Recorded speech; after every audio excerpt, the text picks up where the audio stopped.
Hey, what's going on, guys? Dr. Sean J. Harris and Tara Harris here. And man, we just want to kind of give a quick summary and a rundown, I guess, of what it's like raising successful children. And one of the key things Tara and I were just talking about is how the biggest thing is consistency. I think anybody who has attained any kind of success in any endeavor, they can always attribute it back to being consistent. So, Tara, we were just talking about how so many times we see people online and look like they have some momentum. They start building the traction, all of a sudden they disappear. You don't see them on social media, you don't see them at events or anything. But with us, we've just been consistent and persistent for a long period of time. We just keep doing it over and over and over. We're at attending events, we're speaking events, we are at just networking events or social events that's helping somebody else's business that in the long term will help us through building proper relationships. So what's some of the things you've seen that makes us a little unique from other people, perhaps? I think the key to consistency is just doing it, even when it looks like nothing's happening. Because sometimes people get discouraged. They're like, "Well, I've been doing events or I've been doing videos and I'm not getting likes or I'm not getting the sales that I want." But to still be consistent, even when it looks like nothing's happening. Because remember, we've done plenty of events. We've done events in the cold, in the rain, windy conditions, super hot conditions. Caden had hand, foot, mouth one time. We didn't know until after the fact. But the kid was sick, had a temperature, fever, and we didn't even know it. But that yielded great results.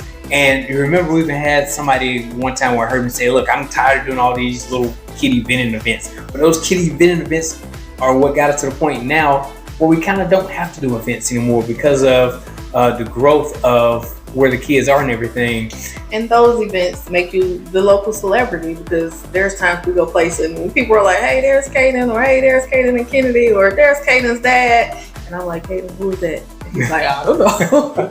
Just like yesterday, we had an experience where somebody walked up to us and said, "Hey, you guys are Caden's parents, aren't you?" And we engaged in a great conversation and shared information with them, and they're a very cool couple. So that's a new relationship that we're building, and I think that's the biggest thing too. Aside from the consistency, is building relationships. Definitely. You got to build relationships. Sometimes we go to other people's events just first to support them because they're friends, but more importantly, it's all of the connections you can make. Right. You know, when you get so many great minds and people in the same room, it's tremendous. When people look at, "Well, how did you get on the news?" It's because we built a relationship 2 years ago with somebody who is a news anchor. We're invested in their families. We know who their kids are, their husbands, their wives. Right. And we just built that relationship. So when we have something going on, we're like, "Hey, can you cover this for us?" Absolutely. When we're looking for investors or we're looking for sponsors, we've already built relationships with those people. So when we say, "Hey, we have a new project," they're like, "I'm in." And you just made a good point there. When you're dealing with investors or people who want to work on projects with you, they go back and look at the consistency. They go back and say, "You know what? You've been around for 3, 4, 5 years doing the same thing consistently. You're always on social media. You're always posting videos. You're always at events." So it gives you instant credibility to where they automatically want to invest with you. Because some of the investors with the bus, it was like they stroked the check and just walked away from it pretty much, and was like, "Oh, I forgot all about that I gave you money," or "Hey, the bus is ready already." So that helps with your credibility. Right, or they forgot about the contract. Yeah, it's like, but whatever. They didn't ask for a contract. They were just like, "Look, if this is what you said you're doing with the money, and this is how the operation's going to go, then I trust you." They go strictly on your word. So absolutely. And so we're excited. So these are just some of the behind the scenes, and that's what we're going to start doing more. So it's being transparent, pulling the curtain back, letting you see behind the scenes of how this stuff goes. You know, Caden is having a great big ceremony this weekend for the ribbon cutting for the bus. But as you and I talked, this is a victory for us as well. Yes, because we've been working hard as parents too. Absolutely. And that just goes to show that if we can teach children how to make massive amounts of income, how to be successful in businesses, surely we can do that for adults who are teachable and coachable, of course. Yes. So that's pretty much what we do, man. We're showing you in real time what it's like building successful businesses, how to teach generational wealth throughout children, and at the same time, you are able to see what we're doing with our own kids. This is the same techniques, strategies, and blueprints that we use with our clients when we're doing family coaching and so forth like that. Right. So another thing, talk about the no's, because we let our kids hear the no's. We tell them the process, what happened, and that like no doesn't just necessarily mean no. It just means not right now. Not right now. Or next. Or it's not a good fit. So we don't let them cry over no's. We don't let them get sad or any of that over. Now when they hear a no, they're just like, okay, so who's next? The cool thing with Caden is he is so nonchalant when it comes to a no. If somebody says no, Caden's like, okay. And he's back up in his room playing with his video game, WWE and all that kind of stuff. And it's like you said, it doesn't get under the skin anymore. Because it's kind of like we just talked about this morning, where so many times people get so focused on my family and friends not supporting my business. Well, here's the deal. Once you get past the point of realizing that your family and your friends are not the ones that's going to make you successful in business, they're not going to take you to millionaire status, that's when you're winning. Your biggest supporters, your biggest clients are going to come from total strangers. Think about it. Your family just simply may not need what you provide. Right. Don't take it personal.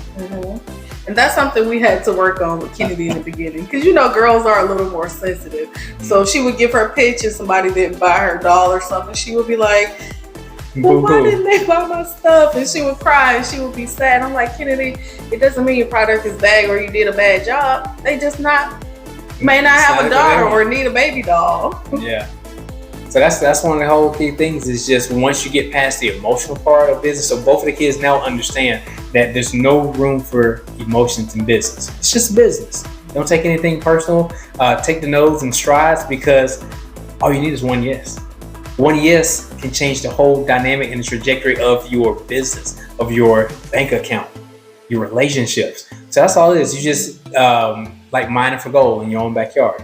Just throw that rock over the shoulder, throw that dirt over there, throw that, hey, look, there's a diamond. It's like the book Acres of Diamonds. So it's the same concept and ideology. It's just stay focused. And that, again, it goes back to what we said, which I'm being consistently consistent about talking about consistency. Oh, boy. You just keep the same methodology. When you see that there needs to be an adjustment, make an adjustment. But other than that, just keep moving forward, one foot after the other, one foot after the other. Because we've done events in, I'm just gonna keep it real. We've done events in hellholes. We've done events where it was dim. I'm like, why are we even here? You remember the event we did that was in somebody's front yard? And we're like, what in the world? But Caden ended up making like $600-700 in about 2 hours in a driveway. I remember you were like, we're about to pack this. Yeah, as soon as we got there, I was like, hey, we out of here. We got to go. He was like, this looks too dangerous. Yeah, but people just started showing up and everybody's like, hey, I want to buy this, I want to buy that, I want to buy this. So don't underestimate humble beginnings, you know? And again, it's like we said, we stay consistent. It's like, hey, God put us here for a reason to do this event. Whether the event would have been a flop, we still met somebody. So we always had a ROI on any event that we've done. Yes, if it was teaching, learning, contacts. We made money at every event. Yeah, we did. We never went to an event and didn't make money. You're right about that. We always made money. And but it's the value added relationships that's always been important. So that's just some of the things we've done. So when you guys can, now we are actually shifting a little bit as far as the outlook of the company for Caden Teaches. He's going in a different area now where he's not necessarily doing vending events, more so smaller events, but it's more on corporate level now. And that's the whole goal, because it's staying consistent long enough. It's kind of like if you don't learn your lesson, you got to take another lap around the track. We have mastered this track. Now we're looking to go to another track. It's like playing tennis. How you play on clay, you play on grass, different levels. Based on how good you get, you just go to different levels. So we went from grass to AstroTurf now. And we're looking to continue building and teaching along the way about some of the cool things we're doing. So we just want to kind of come on and just kind of share a little bit about what we're doing, how we do it, and why we get the results that we get. So you got anything, Lovey? No, I'm just drinking my tea, minding my business. All right, guys. And it was a nugget in that. Mind your business. I'm not saying that like to stay out of my business, but minding your own business is what grows a successful business. I learned that from a mentor a few years back. Mind your business. Literally. All right, guys. Dr. Sean J. Harris, my sweetheart Tara. Hopefully that was a great value add to you guys. We'll see you soon.